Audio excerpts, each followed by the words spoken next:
Josephine Guilbeau is a former U.S. Army All-Source Intel Analyst. Her mobilizations include Operation Enduring Freedom, where she supported cyberspace operations for U.S. Cyber Command and the Cyber National Mission Force, earning an Army Commendation Medal for her vital role in mission success. Since her resignation from the military in 2023, Josephine has been advocating for peace in the Middle East, upholding the highest standards of professionalism and leadership. Her dedication to both her military duties and her community reflects her strong sense of duty and commitment to making a positive impact wherever she serves. She earned a Bachelor of Science degree in criminal justice and is currently pursuing a master's degree in cybersecurity management and policy. Her awards and decorations include 2 Army Commendation Medals and 3 Army Achievement Medals, recognizing her outstanding service and valor in the face of adversity. Greg Stoker is a former United States Army Ranger. He has a background in special operations and human intelligence collection. He conducted 4 combat deployments to Afghanistan during the unfortunately named Global War on Terror, and now is an anti-war activist and host of the Colonial Outcast podcast and an analyst at Mint Press News. So welcome, Josie and Greg. Thank you. Great to be here. We wanted to talk to you about interrupting a confirmation process. Tell us whose confirmation hearing you chose to do it during and how the idea came about, and then we're going to show you actually doing it. Well, the idea actually came about 2 weeks ago, maybe 3 weeks ago. I interrupted a Veteran Affairs Committee hearing in my dress blues. I really wanted to address the Congress. That's what I was there for. Not necessarily the witnesses at this committee hearing that were here for Veteran Affairs, but it was to look at them in the eyes and let them know that I knew the truth. And I did this and it had such a positive reaction. So I called up Greg and I was like, all right, round 2. Yeah. I mean, God forbid a man have hobbies, and we only were in jail for like 2 hours. It was a misdemeanor disturbing the peace, $35. And we got to disrupt Pete Hegseth, his confirmation hearing for SecDef. So Secretary of Defense, which is the most senior leadership position of the United States military. It's a position of grave responsibility where you oversee $1 trillion budget and over 1 million armed service men and women. And, he has been accused of sexual misconduct, drunk and disorderly behavior. And he's not really he's a Christian nationalist Zionist, and he's not really the ideal choice for any serious candidate. And of course, he supports Israel unconditionally. So we made that the focus of our protest. And before we show this interruption, can you talk about his Jerusalem cross tattoo? It's simply a Crusader cross, co-opted in modern times by white nationalist movements. All right, perfect. Exactly who we want. Secretary of Defense. And you were joined by one other anti-war veteran. Yeah. Al's great. He did 10 years in federal prison for instigating a mutiny aboard a ship sending napalm to Vietnam. So he's oh my God, still at it, and he's a real one. Great. All right. So let's take a look at what happened. You are a misogynist. Not only that, you are a Christian Zionist, and you support the war in Gaza by the Zionists. When are you going to stop bombing babies in Gaza? Veterans are committing suicide and are homeless. My father, a veteran, committed suicide. Sit down. Sit down. You're going to be removed. Sit down. You're going to be removed. Have a seat. Have a seat. Illegal war and a genocide in Gaza. That's the recruiting crisis. No money. A disaster. Only 8 billion. Let's go. Let's go. No, let's go. Can I leave, please? And that's, of course, the great Medea Benjamin.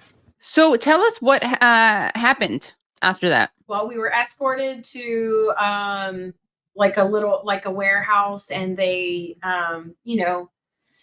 patted us down, made sure we didn't have any weapons or anything sharp, put us in cuffs and loaded us up in a van, went about 2 blocks, unloaded us at the police station, gave us a disorderly conduct ticket that cost $35.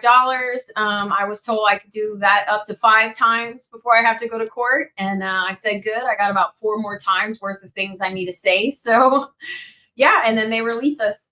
You mentioned the suicide of your father, Josie. And I know that this is something that both of you have dealt with as people who were in the Army.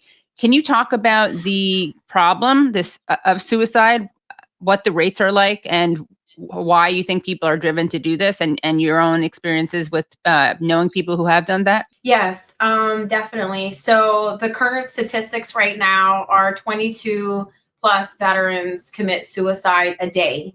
And I'm fairly confident that those numbers are going to rise, especially considering this past year, the truth of what has been going on in the Middle East is really just all over social media now. And there's just no way for our government, our corrupt government, to really hide the truth.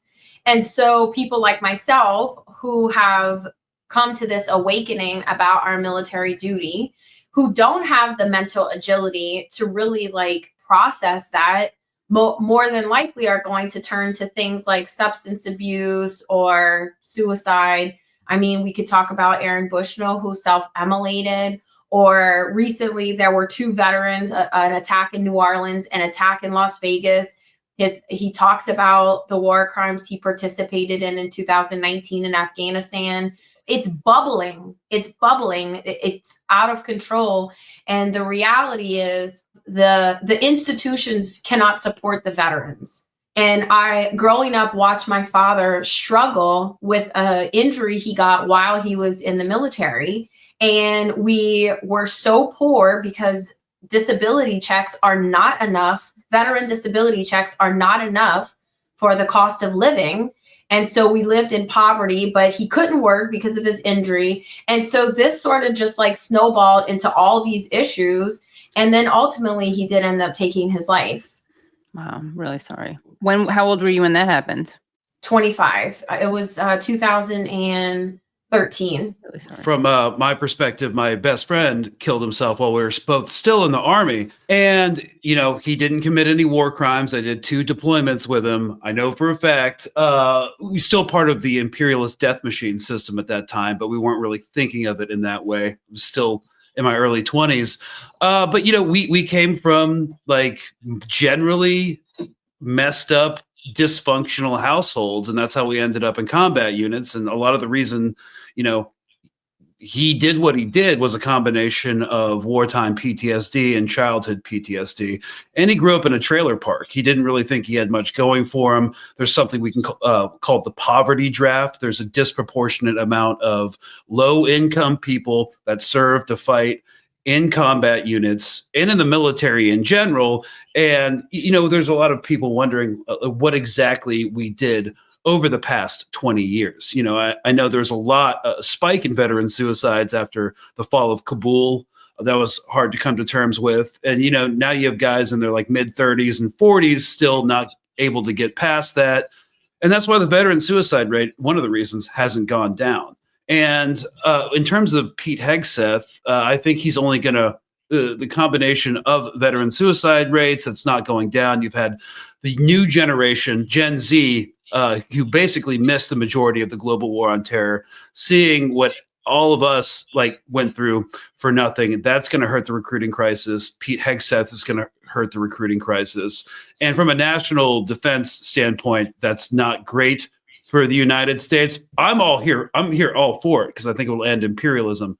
But yeah, it's a major concern. Then even if you're still coming at this from the from a defense angle, like not dealing with the veteran suicide crisis and nominating someone like Pete Hegseth is only going to exacerbate the current problems. Let's take a look at the conversation that your guys' protests provoked between the great Tom Cotton and Hegseth. He misquoted me. All right, we're gonna, this is why I'm glad you're going to have a chance to correct him. He's describing the protesters. First one accused you of being a Christian Zionist. I'm not really sure why that is a bad thing. I'm a Christian. I'm a Zionist. Zionism is that the Jewish people deserve a homeland in the ancient Holy Land where they've lived since the dawn of history. Do you consider yourself a Christian Zionist? Senator, I'm a Christian, and I robustly support the state of Israel and its existential defense, and the way America comes alongside them is a great ally. Thank you. Because another protester, and I think this one was a member of Code Pink, which, by the way, is a Chinese Communist front group. Oh, wait, do you want to pause that and then play the rest of it, or should we play the full No, thing? no. Play the Oh, full you were thing. like, sorry, I okay, was like, oh yeah. That was your humble brat. It was a flex. Okay. I'm a Christian, and I robustly support the state of Israel and its existential defense, and the way America comes alongside them as their great ally. Thank you. Because another protester, and I think this one was a member of Code Pink, which, by the way, is a Chinese Communist front group these days, said that you support Israel's war in Gaza.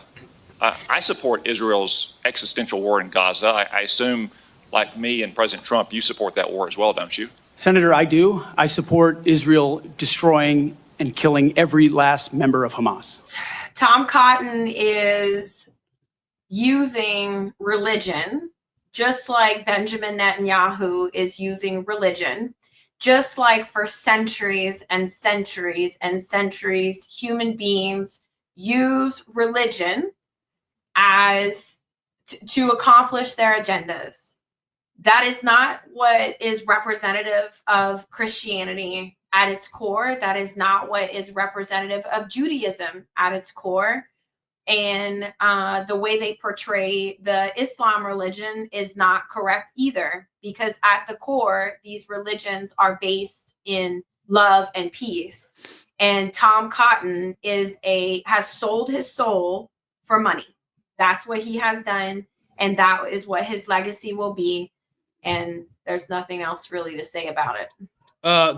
It seems very likely that he's being groomed for president for 2029, and he believes that throwing all of his eggs in the basket of the Israel lobby is going to help him with that. Hegseth said they're committed to destroying every member of Hamas. Well, according to Blinken, outgoing Secretary Blinken, and he's getting his information from the Office of Director of National Intelligence, most likely. Hamas has basically replenished most of its ranks and retained most of its capabilities after 15 months of carpet bombing and useless ground action. So I'm glad the Secretary of Defense has learned nothing from his experience in the American war in Iraq and Afghanistan about fighting insurgencies. So that's awesome. Also, Tom Cotton did misquote me and said, one of them said, America conducted 20 years of genocide.